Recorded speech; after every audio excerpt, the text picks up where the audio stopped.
Assalamualaikum. Welcome to Star Center. Foreign Policy of Pakistan, History, 8th class, NBF, Unit number 5, Pakistan since Independence.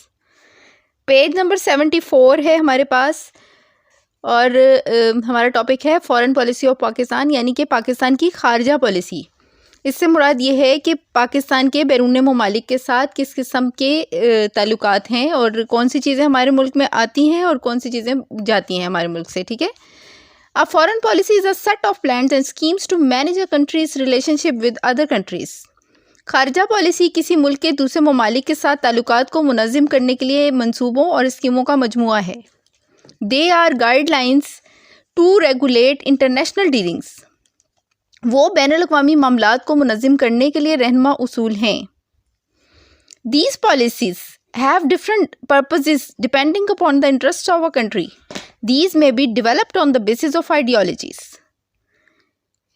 ये रहनुमा उसूल, These policies have different purposes depending upon the interest of a country. ये पॉलिसियाँ मुख्तलिफ मकासद रखती हैं जो कि किसी मुल्क के मफादात पर मुनहसर होता है।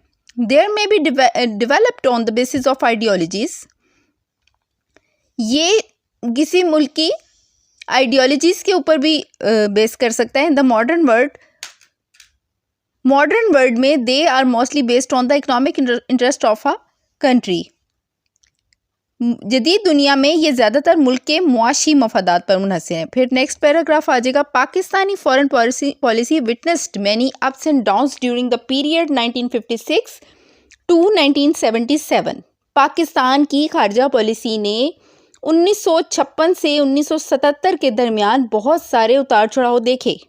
1950s was the time of pacts and alliances with the West.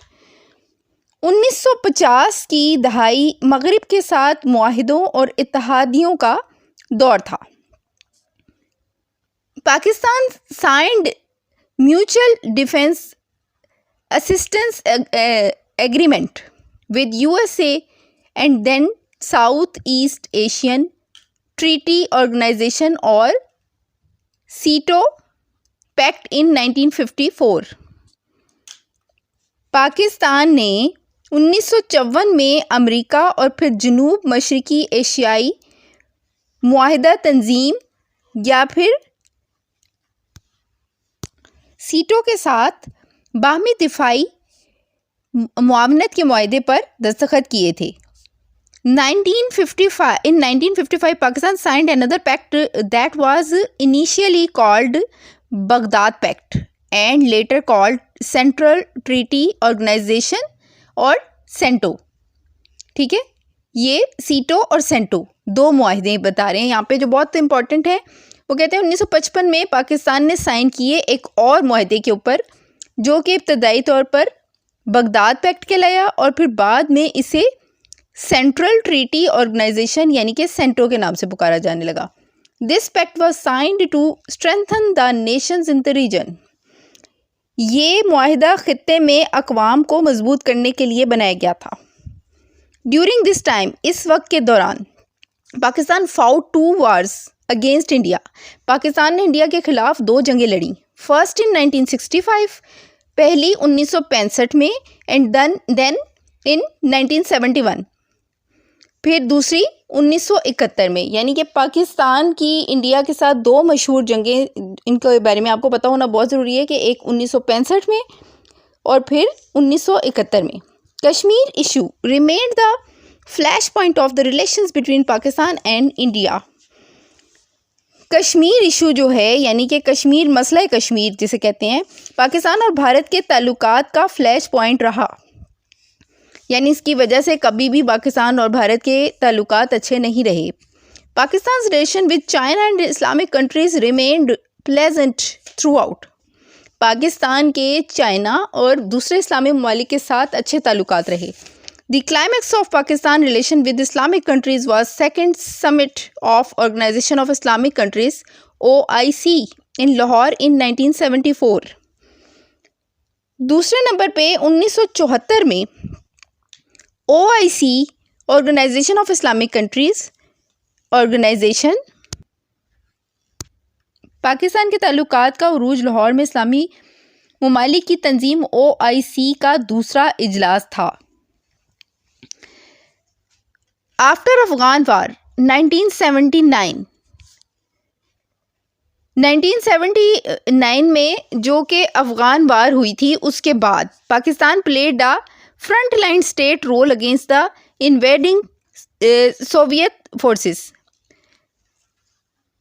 हमला आवर सोवियत फ़ौजों के खिलाफ, अफवाज के खिलाफ पाकिस्तान ने फ्रंट लाइन स्टेट रोल अदा किया। पाकिस्तान हेल्प्ड मुजाहिदीन in all possible ways. Pakistan ने हर मुमकिन तरीके से मुजाहिदीन की मदद की। Later in the period of political governments after 1988 to 1999, Pakistan revisited its relation with many countries. बाद में 1988 और 1999 की हुकूमतों के दौरान पाकिस्तान ने दोबारा से बहुत सारे ममालिक के साथ अपने ताल्लुकात ठीक किए, ठीक है, या उनकी तरफ नज़रसानी की। Efforts were made for reconciliation between Pakistan and India. Pakistan और इंडिया के दरमियान ताल्लुकात ठीक करने की कोशिशें भी की गई, but in the presence of flash point of Kashmir issue these efforts of peace couldn't be successful. लेकिन कश्मीर इशू की वजह से ये कोशिशें कभी भी कामयाब नहीं हो सकीं। Relations between Pakistan and the Islamic countries remained very warm. Pakistan और इस्लामी ममालिक के दरमियान ताल्लुकात बहुत अच्छे रहे। However, due to international situation, ups and downs were witnessed in these relations. ठीक है, वो कहते हैं कि जब बैनुल-अक़वामी ताल्लुकात में गड़बड़ पैदा होती रही, यानी कि वो जो जंगें हुई थी ना, वर्ल्ड वार जो हुई थी, ठीक है, 1 और 2 वगैरह, तो उसकी वजह से जो ममालिक के आपस में वो बन गए थे, ग्रुप्स बन गए थे, तो कहते हैं उसकी वजह से ताहम ऐसा ज़रूर हुआ है कि कुछ ताल्लुकात ममालिक के साथ ऊपर तले होते रहे हैं, लेकिन ये है कि पाकिस्तान के ओवरऑल जो ताल्लुकात दूसरे ममालिक के साथ हैं वो अच्छे ही रहे हैं, ख़ास तौर पे इस्लामी ममालिक के साथ। पाकिस्तान है special ties with Saudi Arabia. Pakistan है special ties with Saudi Arabia, Turkey, United Arab Emirates, Iran, Qatar and many other Muslim countries. Pakistan के सऊदी अरब, तुर्की, मुत्तहिदा अरब इमारात और ईरान, कतर और बहुत से दूसरे मुस्लिम ममालिक के साथ बहुत अच्छे ताल्लुकात हैं। कॉन्स्टिट्यूशन, पेज नंबर आ गया 75। कॉन्स्टिट्यूशन किसे कहते हैं? आइन को कहते हैं। Constitution is the body of policies and practices that form the essential organising principle of a state. ये डेफिनेशन है कॉन्स्टिट्यूशन की। आइन पॉलिसियों और तरीक़ों का एक ऐसा इदारा है जो रियासत के लाजमी तंजीमी असूलों को तश्कील देता है, ठीक है, यानी किसी रियासत के असूलों की जो तश्कील होती है ना, उसका जो इदारा होता है या जो उसके असूल होते हैं या जो उसके तरीके होते हैं उसको कॉन्स्टिट्यूशन कहते हैं। इन सम केसेस, कुछ केसेस में, सच एज पाकिस्तान, जैसे कि Pakistan, the constitution is a specific written document. In others, such as the United Kingdom, it is a collection of documents, laws and traditional practices that are generally accepted as governing political matters. कुछ जगहों पर, जैसे कि पाकिस्तान, आइन एक मखसूस तहरीरी दस्तावेज़ है। दूसरी जगहों पर, जैसे कि यूनाइटेड किंगडम, ये दस्तावेज़ कवानीन और रिवायती तरीक़ों का एक मजमुआ है जो आमतौर पर सियासी मामलात पर हुक्मरानी के तौर पर कबूल किए जाते हैं। Importance of the constitution, constitution की इम्पॉर्टेंस क्या होती है? It is the constitution of a country that binds all the people together without considering with their faith, colour, race और सोशियो इकनॉमिक बैकग्राउंड। ये मुल्क का आइन ही होता है जो तमाम लोगों को उनके अकीदे, रंग, नस्ल या समाजी और इक़्तिसादी पस मंज़र पर गौर किए बगैर एक दूसरे के साथ बांधता है। It is not possible for any individual, ये पॉसिबल नहीं है किसी भी फ़र्द के लिए, ऑर्गेनाइजेशन और इवन गवर्नमेंट, किसी भी तंजीम के लिए और यहाँ तक कि गवर्नमेंट के लिए भी, to know everything in order to ensure the safety and happiness of the people. कि ये मुमकिन नहीं कि वो लोगों की सलामती और खुशी को यकीनी बनाने के लिए सब कुछ जान सकें। No, the constitution recognise this, constitution इसको पहचानता है, and therefore guarantees the rights of citizens, और फिर गारंटी देता है सिटीजन्स यानी कि शहरियों के हकूक की। नो लॉ और order of the government can violate the Constitution. Constitution is the supreme law and all institutions are bound to follow it. हुकूमत का कोई कानून या हुक्म आइन की खिलाफ वर्जी नहीं कर सकता।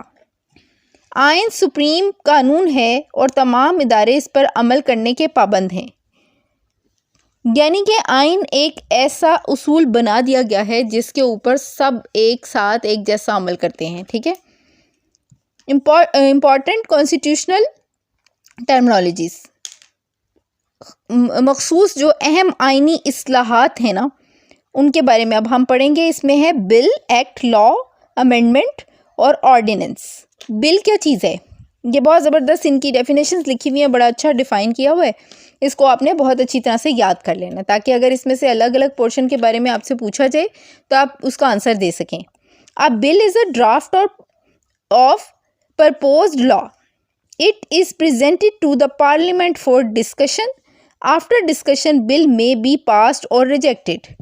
यानी वो ये कह रही हैं कि बिल जो होता है ना, वो पार्लियामेंट में पेश किए जाने वाली एक पेशकश है। ठीक है, कानूनी तरीक़ेकार है। तो क्या होता है कि ये रिजेक्ट भी हो सकता है और एक्सेप्ट भी हो सकता है, पास भी हो सकता है। पास होगा तो एक्सेप्ट हो जाएगा। Act, When a bill is passed by parliament, जब कोई बिल पार्लियामेंट से पास कर दिया जाता है, it becomes act, तो ये एक्ट बन जाता है। Once a bill becomes an act, it cannot be changed easily.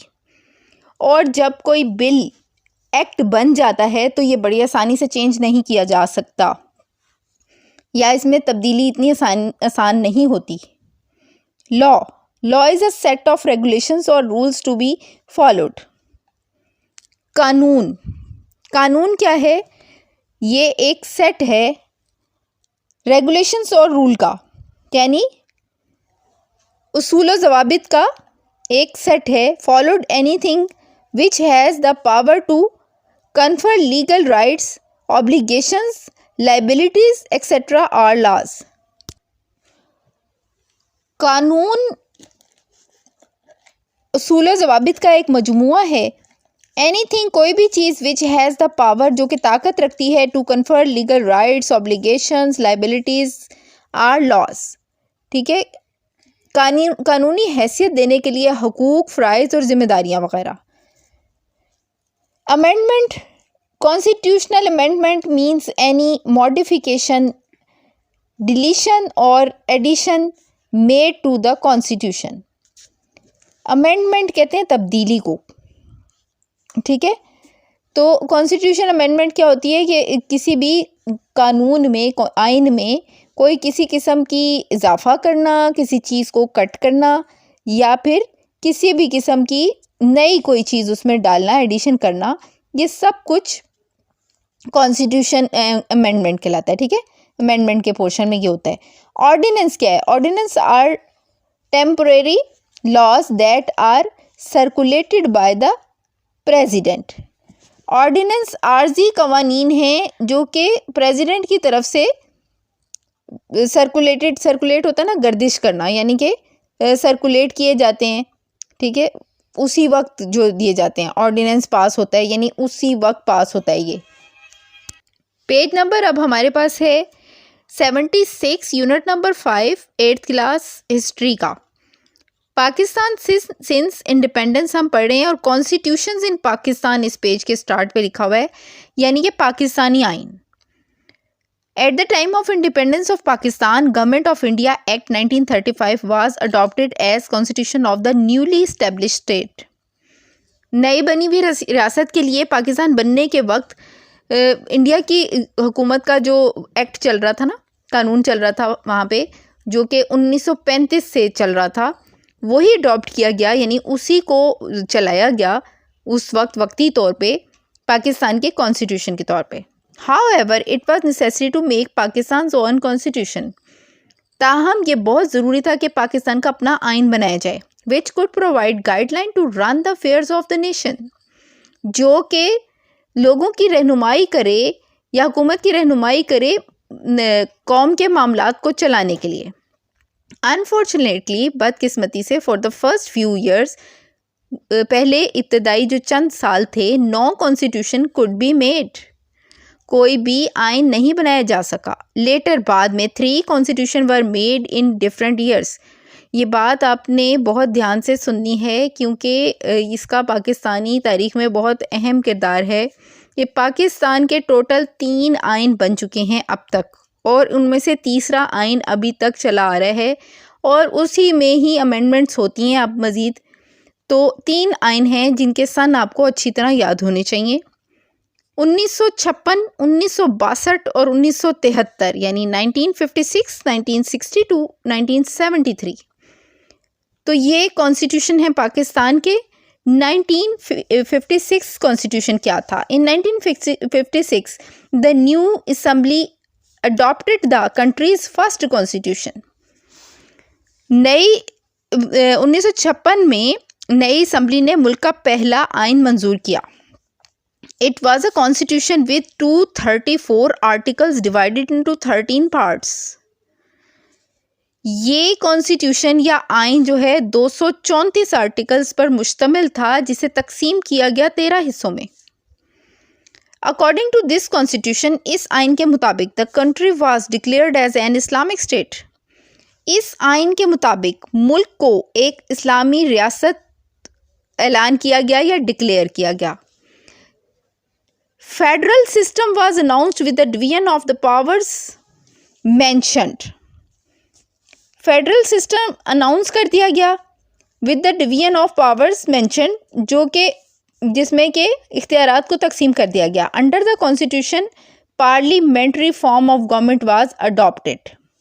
इस कॉन्स्टिट्यूशन के तहत पार्लियामेंट्री हुकूमत कायम की गई. In the constitution of 1956, 1956 के आइन में both Urdu and Bengali were made official languages of the Pakistan. क्यों? इसकी रीज़न क्या थी कि उर्दू और बंगाली दोनों ज़ुबानों को ऑफिशियल लैंग्वेजेस क्यों इन्होंने बनाया था? ये सवाल का जवाब ये है कि उस वक्त मशरिकी पाकिस्तान हमारे पास मौजूद था.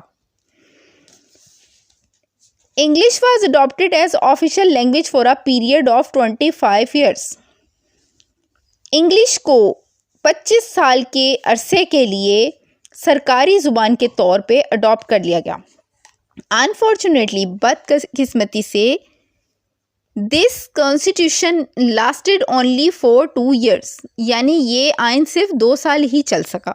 इन 1958, 1958 में general Mohammad Ayub Khan dissolved the assembly and imposed first martial law in the country. 1958 में, 1958 में जनरल मोहम्मद अयूब खान, जिन्हें सदर अयूब के नाम से भी याद किया जाता है, उन्होंने असम्बलियाँ तोड़ दी और मार्शल लॉ इम्पोज कर दिया कंट्री में. सबसे पहली बार यानी मुल्क में मार्शल लॉ लगा दिया गया after a couple of years.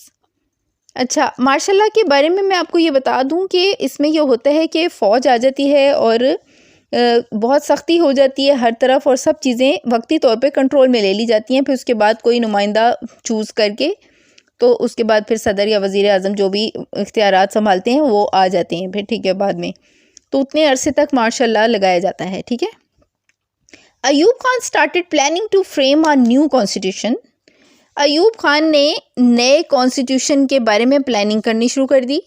On 8 जून 1962, 8 जून 1962 को new constitution of the country was enacted. नया कॉन्स्टिट्यूशन मुल्क का मुतारिफ कराया गया. 1962 कॉन्स्टिट्यूशन आ गया. Salient features of the 1962 constitution are as under. This constitution consisted of 250 articles. इस कॉन्स्टिट्यूशन के 250 आर्टिकल्स थे, ठीक है. उसके कितने थे? 234, यानी 234, और इसके 250. Presidential form of government was introduce.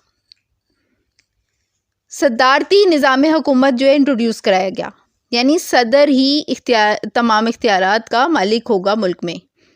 President was to be elected indirectly by 80,000 basic democracy members.